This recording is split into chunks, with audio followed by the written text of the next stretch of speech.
Vidya Chavan Mane madam यांनी सोलापूर येथून लिहिलंय. जरा विसावू या थकलेल्या वळणावर, निवांत जरा जखमा पहाव्यात, ज्या कोरल्या मनात आयुष्यभर. वाह. जरा विसावू या थकलेल्या वळणावर, निवांत जरा जखमा पहाव्यात, ज्या कोरल्या मनात आयुष्यभर. जपलेल्या त्या वेदना विसाव्यात जवळून पाहते, जपलेल्या त्या वेदना विसाव्यात जवळून पाहते. मुखवट्यात दडलेल्या जखमा आजही हसण्यात लपून राहते, मुखवट्यात दडलेल्या जखमा आजही हसण्यात लपून पाहते.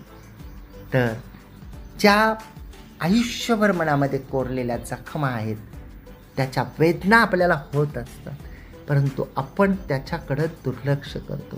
तर त्याला जरा निवांत पाहावं, जरासा विसावा घ्यावा, त्यावर फुंकर मारावी. खूप अप्रतिम सुंदर भाव या कवितेमध्ये होते श्रोते हो. आणि पुढच्या